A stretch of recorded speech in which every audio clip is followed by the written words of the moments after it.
Hello again. We're My back. name is Gail, My name is Monty. and we're here to entertain, but mainly to educate you. Educate. That's the most important thing. All in the senior moment. Hopefully, yes. It is if you're watching it anyway. Yeah. Okay, today we're going to start talking about abuse. In today's world, that seems to be the going thing anymore. That's really sad. Abuse in later life seems to be the worst. People that move into different areas where they have to be taken care of, nursing homes and whatnot. Yeah. I'm telling you, you see abuse there like you would not believe. I'm not saying they're all that way because they're not, but there are some that are in very bad shape as far as taking care of the elderly. And since I'm in that bracket anymore, the different types of abuse that they have are violence, sexual, physical. They have emotional abuse where they threaten. They have psychological abuse. They have emotional abuse. They have, what else do they have? I guess that's it. Psychological abuse is either exploits financially or they can use privileges against them. Um, you don't see so much of the physical abuse as you see the emotional abuse is rampant, Yeah. and it's very sad because you're vulnerable. You're stuck in this place that you have to live. 9 times out of 10, the family puts you there because they think that you're being taken care of, and they intimidate you to the point where you're afraid to say anything against them because you're afraid of what the repercussions might be. So they tolerate the abuse. And the family, 9 times out of 10, are totally unaware of it. Because when they go in to visit, a lot of places won't let you visit anytime that you want. And those are the ones that I would not go to. Because if they can't have open visitation, then you know there's something wrong. And that is an alert as far as I'm concerned. I find that very scary. uh, they, I do find that a lot of computer scams are easily targeted to the older people. yeah, definitely. That's what a lot of my calls is somebody I've gotten hacked or they got into my bank account, but they didn't know that they were on the phone with a scammer. So that's my main concern is, man, so many people are getting scammed out of their money, their savings, their accounts, because scammers are, that's their goal is to get money from you. Yeah, and they're very talented at it. I mean, it's an art that they Yeah. have conquered. And it's hard for you to tell. Um, I don't answer any phone calls that do not leave a message. I don't care who they are. It could be the doctor's office. If they don't leave a message, I don't talk to them. And I'm finding out that I get fewer phone calls than most anybody else in the building. Simply because I do not answer any phone calls just blank. They have to leave a message. I have to know who it is. Yeah. And it gets rid of a lot of scammers because they know they're not going to get anywhere with me. I get a few here and there. Maybe in a run of a month, I might get 2 or 3. You know what a trick I've learned how to do? When you pick up the phone to talk to somebody, well, they called you, and it could be you don't recognize the number. A lot of times, because I run my business through my phone. Yeah, that's a little bit different for you. But for me, being a senior, living in secured Yeah. apartment, there's no reason for you to answer the phone if they don't leave a message. No reason at all. I will answer the phone and don't say anything. And if you don't say anything, and if it's a robocall, it will hang up. But if you sat there and listen for dead air, somebody will say hello, and that's a real person. So now I'm talking. I know I'm talking to a real person. So yeah, they may not. Okay, what just happened? Well, I'm here now. Let's talk business. That's what I do a lot of times. Pick up the phone, but if there's nobody there and it's a robocall, it'll hang up.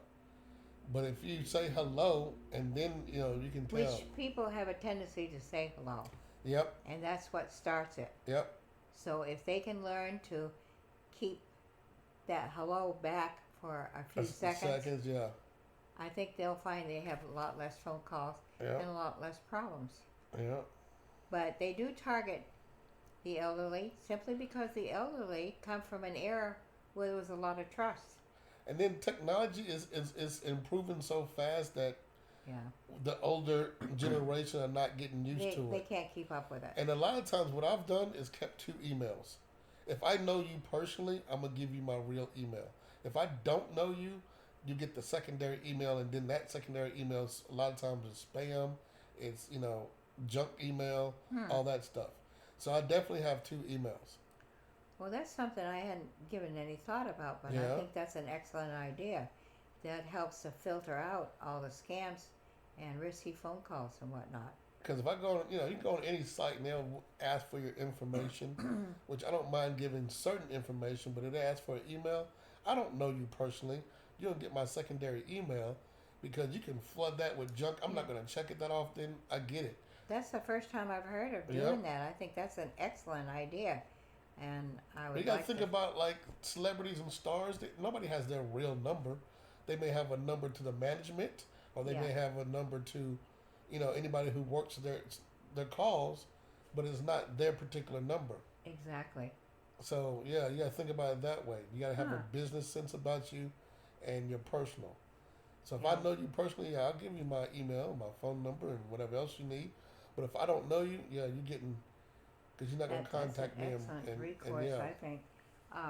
Also, like I said, I don't answer any phone calls. Um, and then I tell people if they call back, say, "Well, you didn't answer my call," and I said, "Because if you don't leave a message, I will not talk to you. yeah, I don't care who you are. I mean, the hospital's called 2 or 3 times. They didn't leave a message, and they wanted to know why didn't you leave it? Why didn't you call? Why didn't you answer? Because you didn't leave a message, and I'm not going to answer you. yeah, I mean, why would I want to do that? You have to leave a message." So they're learning. It's yeah. taken a while, but they're learning. That's my recourse that I found has worked very well for me. So, and I like your idea. If you have a computer and have emails, I think that's an excellent idea. So I have 2 of them.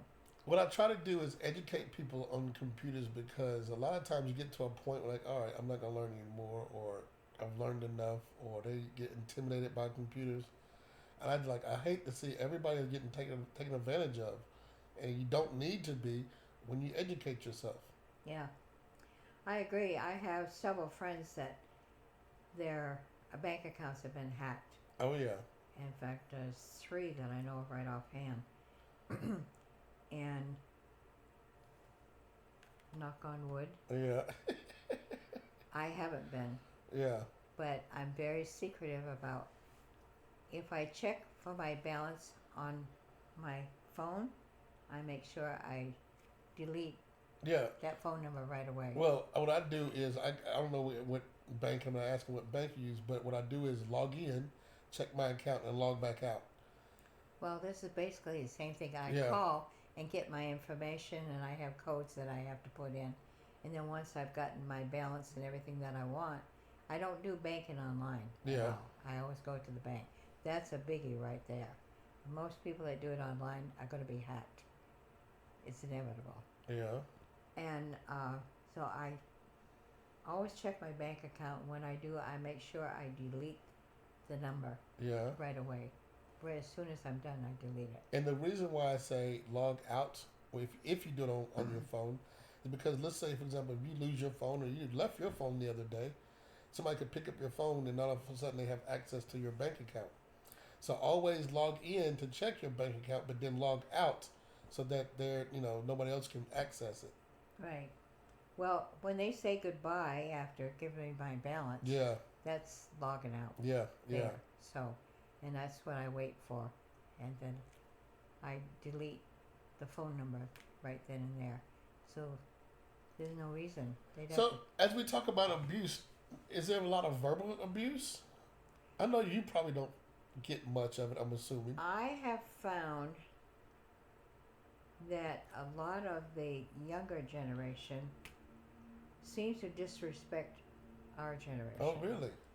And I have found it to be true on several occasions, even here. And I have found that this one family, but it wasn't here, it was at another place. They would go every month, the first of the month, to visit the mother. Yeah. And they would make sure they got the bank account number and everything. And they would go to the bank and practically wipe her out after she paid her rent. Oh, wow. She got enough. They would buy her food for her and just strip her of everything else. Oh, wow. And that happens a lot more than you'd think. Yeah. Some of them go and they'll dump their kids on the grandmother Yeah. and go off for a day or two, do whatever they want, and just leave with her. Yeah. And that's abusive. Yeah. If the person goes to a building that like nursing home or someplace like that, that's also the other abuse that I have talked about here. A lot of the help, not a lot, but some of the help when they go to places like that. I know you've seen shows where it will show a story Yeah. and it shows the abuse of somebody in a nursing home. Well, that's reality. That's not fantasy. Yeah. And people just don't seem to realize that that happens more often than you'd ever think. And to me, when I see it, I'm like, oh, I get irritated. Fortunately, my family can't do that to me because I'm too alert. My daughter kids around. She says, "Are you ever going to grow old, Mother?" I'm going, not that I know of. I'll die first before I grow old. But I'm very bad about being in traffic behind an old person. you'd love being behind me because I zip in and out. I don't wait for anybody. I'm always there. I don't feel like I have a lead foot, but you kind of go with the flow of traffic. But then there's always that one car that's going slower than everybody else. I'm like, come on. Yeah, I just shove them aside and go around them. That's all I do. No biggie. I try not to cuss them out. Well, if you do, you're in your own vehicle. Yeah, I know, and they can't hear yeah. you anyway. So if it makes you happy, I say do it. I don't, as a general rule. Once in a while, I've been irritated, but I was already irritated about something else. Yeah. It wasn't just that. It was added on to whatever else I was irritated at. But anyway, there's not a whole lot that irritates me, though. I have learned throughout the years that nothing's worth that.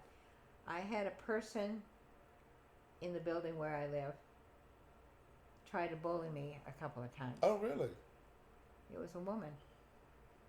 She was putting me down for lifting this box one day, and it was a real heavy box, and I was trying to get it situated on my rollator to carry it upstairs, and it was big and bulky like this. I don't even remember what it was now, but microwave maybe.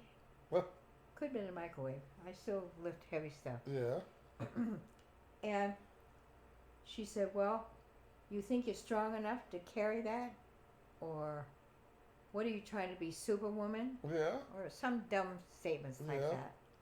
And I just stopped and set the box down and I looked at her. Didn't say a word. I just stared at her. And she said, well, what have you got to say for yourself? I said, oh, honey, nothing that you'd like to hear. Walked away. Just walked away. You're so quick-witted. I love it. And it's been a couple of times. And then after that, she tried to make friends with me. Huh? I thought, well, have I arrived or have I arrived? I've stayed cordial with her, but that's about it. Yeah. Then we've had, I feel so sorry for some of the people that I see because I know their life has not been great. And I know of several incidences that I've heard of how they've talked about families, how they treat them and all. And I'm going, I don't understand why you would tolerate that kind of abuse from your family, people that you have raised. Yeah. What in the world did you do when you were raising them? Did you let them abuse you then? 9 times out of 10? Yes, Yeah. they did. And that's the way they thought they should be. So it's saying to me, is this a family trait that goes from generation to generation? Sometimes it is. I'm pretty sure, yeah. And my family, I have a member of my family, my mother, I'll say it, she's dead, gone, can't do it anymore. She didn't like me. She didn't like you. No, she did not like me. She kept telling me that if I had a girl, that I would hate her. And I said, why would I hate my daughter? Because when she gets older, she'll be more beautiful than you, and she'll leave you out and What? abuse you. And thought, wow. Somebody did that to her, though. Maybe. I was the daughter to her, and I never abused her. In fact, I walked away from her because I couldn't take it anymore. And she had older sisters, I think, that abused her. So I'm thinking that's where it came from. Because her mother was one of the kindest people I've ever known. She was articulate. She was very quick-witted. Maybe that's where I get it from, do you think? Anyway, she was a beautiful person, great personality. And my mother had several sisters. And I don't know what the deal was. She was the youngest of the family. So usually the youngest is the baby. It's their baby that Yeah. coddled and whatnot. So I don't know what happened there. Not sure I care anymore. She's been gone for a very long time. I was still in my 40s when she passed Oh, away. really? Yeah, she had diabetes and refused to take care of herself. Ah. So this is why I say, if you have any problems, like I was pre-diabetic when I changed my diet. And I also had high cholesterol. It was running about 260, 270, somewhere around there for a while. Yeah. It's now 178. Oh, wow. That's my total. You go, And girl. my good cholesterol is like 54, 55, Yeah. and the bad is the rest. But I'm in great shape. Yeah. If I die tomorrow, I'll die healthy. Yeah. Won't that be nice? But no, I love the older. I don't necessarily like calling them elderly. I know it's a term, but I'm like, you're just older than me. That's all it is. But then I'm a good listener. I can conversate and I can sit. So if I have the time, I love to sit and talk to old people. So by all means, let's sit down and talk. So is that why you enjoy talking to me? Because I'm elderly? You're full of stories. That's what I like talking to you. Yes, I am full of stories. Yes. I've been around the block, so to speak. But it's all educational to me. I've traveled a lot. Well, it's educational for a lot of people, I'm finding out. Because there's some people that I've been exposed to in the past that haven't been anywhere. I met a lady back years ago. I think I was in my 40s or 50s then, something like that. She was about the same age. She hadn't been 50 miles outside of this town. Really? Her whole life. Never cared to go anywhere. What, is that from her family's doing, or is that her being that way? That was her being that way. Because I said, well, what about your family? Oh, no, they go do their own thing. I just don't care to go. She had her little family, and she was quite content. She worked. We both worked. And I was appalled. I mean, I couldn't believe what I was hearing. I said, do you realize what you've missed out on? She said, I haven't missed out on anything. I said, well, in my view, you have. Yeah. I said, when I was growing up, I always wanted to travel and see for myself what things were like. I said, I see them on TV and everything, but anybody can do that. Yeah. I want to go there and expose myself to the people of those countries. Now, I've been all over Europe. I spent 2 years in Saudi Arabia. Yeah. I've been all over 49 states. 49 states? Yes, I've been in all. Military, right? No. I was for a while, but I did a lot of traveling after. Yeah. I've traveled my whole life, one facet or another. I spent a month in England. I spent a month in Spain, and enjoyed the heck out of both. And the years I lived in Saudi Arabia were so educational. And I found that people all over the world are the same, but different. Yeah. And that's the only way I can explain it. They're different in their cultures, but they're the same in their thinking. Yeah. It's amazing. I have yet to go overseas, but I want to. But the reason why I haven't been yet is because I haven't explored the U.S. enough. I haven't been to California. Oh. See, that and that state alone is huge.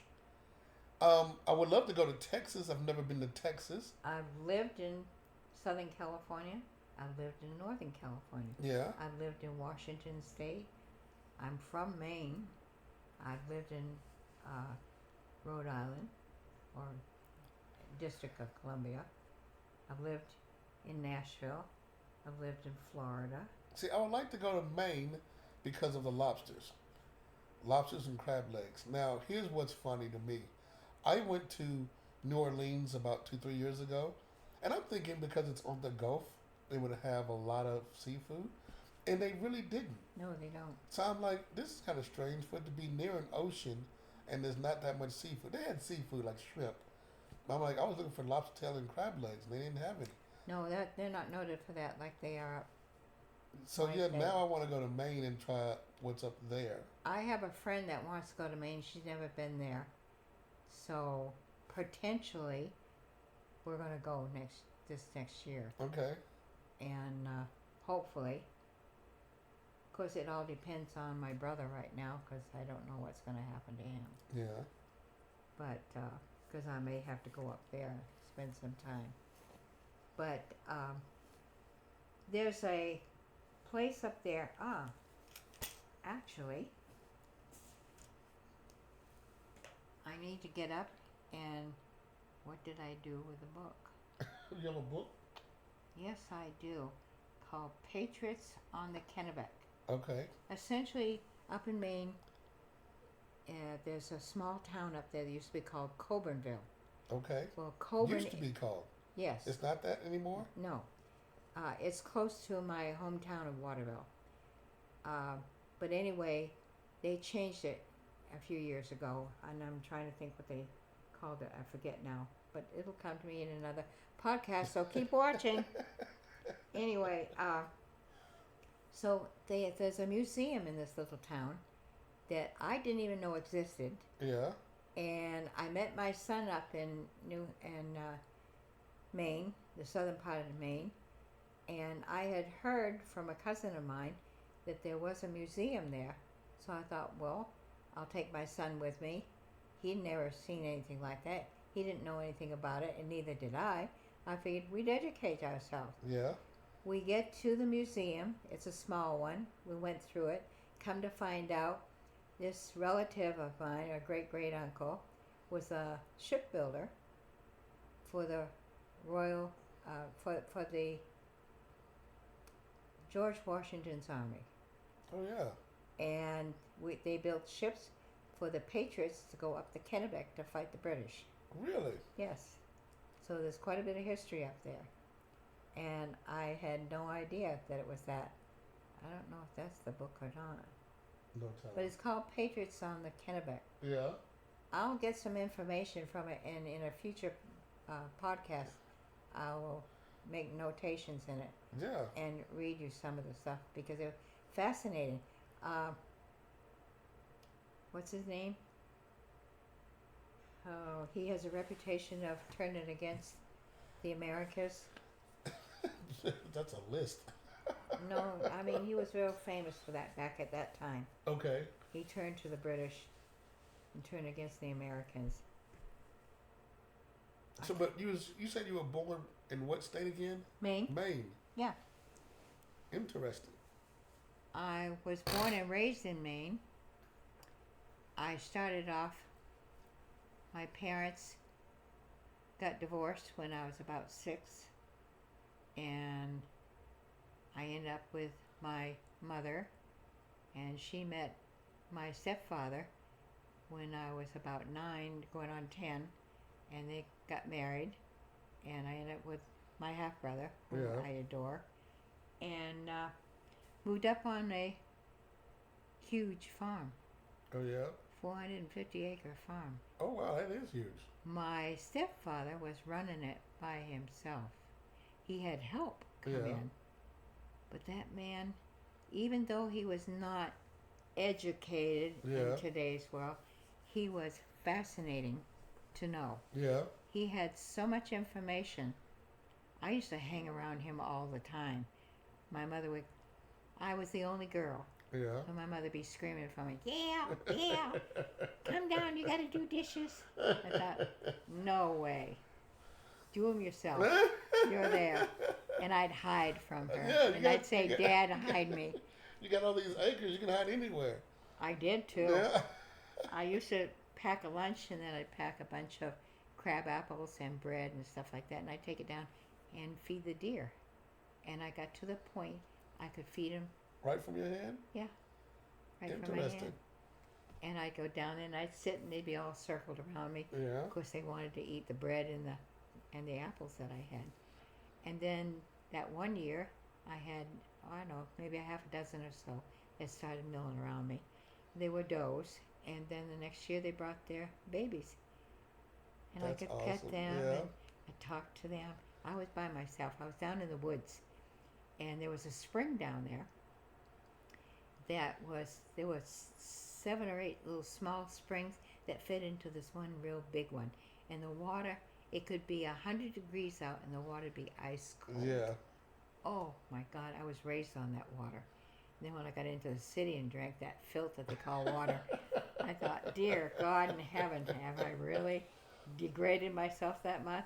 Well, my family's from southern Mississippi. So back in the 70s, when everybody wanted better jobs, everybody traveled up north. Oh yeah. So at Chicago, Michigan, Detroit, they were all up that way.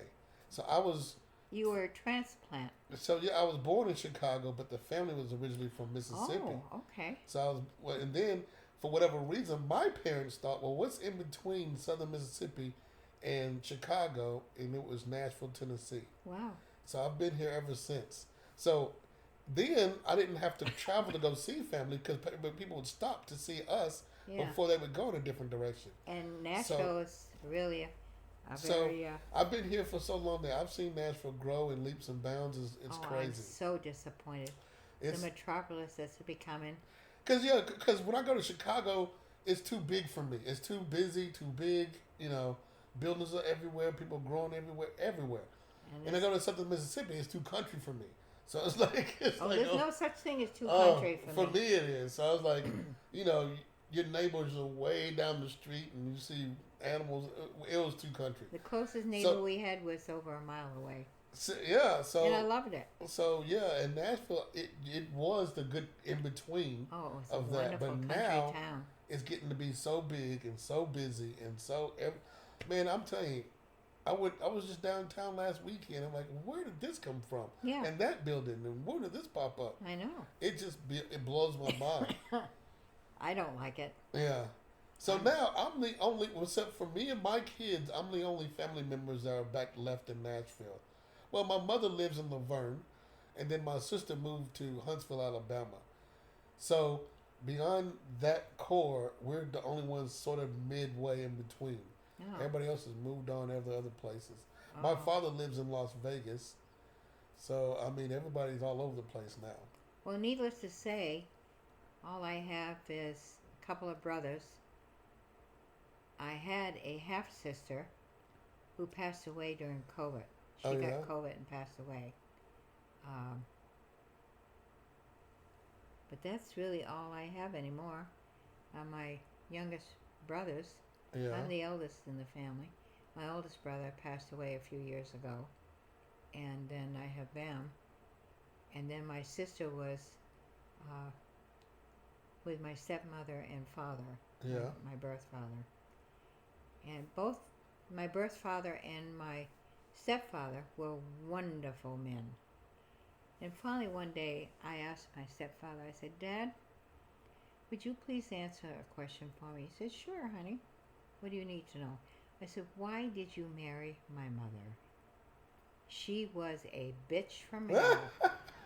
I don't understand. And I said, I asked my birth father that. Why did you marry her? I don't know. I said, at least you got out. It's better than what my stepdad did. Because I met my father. Well, little story I am going to share. My father moved to California, got remarried to a lady, another lady that I do not care for, or didn't care for, any more than I did my mother. My birth father had a thing for nasty women, I guess. I don't know, but it was really weird. So when I first met him, after they separated, I was like 6 and a half. And the next time I saw him, I was 31. Really? And my senior year in high school, I happened to go past my mother and stepdad's room, and I saw this box on top of this case like that, and it had my name on it. Yeah. Oh, what's this doing in here? It's my parents' room. So I went over and I picked it up, and it was a box. They had a present that was for me, and there was a note in there that said there was money for me. It's a graduation present. Graduation present? Yeah, when I graduated from high school back in 1959. God, that's been a long time. Anyway, and I'm going, why didn't I get this? And then it hit me. I'd forgotten that my mother told me that my real father was dead. She had told me that he had died. Really? Yeah, really. So that I wouldn't be looking for him. Strange. And by accident, I found him. After that incident, yeah, I realized he was still alive, because there was a note from them saying, happy graduation, blah, blah, blah. Yeah. And I kept the box, and I kept it in my room. And when she got home that day, I said, Mother, sit down. I want to talk to you. She said, what's this all about? I said, sit down. I want to talk to you. So she did. And I went in and got the box and brought it out. And I said, would you care to explain this to me? And she hemmed and hawed around. She said, well, what do you think it is? I said, I don't think I know. Yeah. My father is alive. You told me he was dead. How dare you do such a thing? I said, you are a cruel woman. And I said, you know what? You could drop dead tomorrow and I wouldn't miss you. Wow. And that was all I had to say about that. Yeah. And we had a half relationship. Only because of the children, which I don't think I should have now because, oh, who knows. Yeah. Anyway, the last 3 years of her life, I didn't have anything to do with her at all. But my brother was in the same town as she was, and when she passed away before my stepfather did. So I went to the wedding. Yeah, right. I went to the funeral, and there was this young girl there, about my age. Yeah. Her name was Carol. And she said, I need to talk to you. I said, okay. So we met after the services and everything. She said, I need to tell you what your mother used to say about you. I said, well, if it's bad, I don't want to hear. She said, no, she praised you. Shut up. All the time. Gail can do this, Gail can do that. I could do anything. I was like the apple of her eye. She never told me. Never told me. So you hear that, Mother?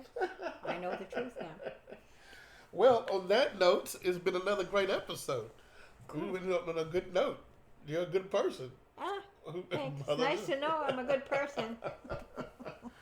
Well, yes, indeed. Okay. 34 minutes that time. Oh, wow. So yeah, time flies when we're having fun. It certainly does. I never realized how easy this was to do. I didn't realize I had that much information. My gosh, I'm an information highway. What can I say? I know it. I know it. Well, it's been another Inner Senior Moments with Gail. And they're all Monty. fascinating. Yes, and there will be more. Definitely, And I just hope you more. enjoy them as much as I enjoy doing them. Yes. Definitely. And I have fun as well. And you make a terrific audience. I love it. All right, guys, that's it. Okay, bye-bye.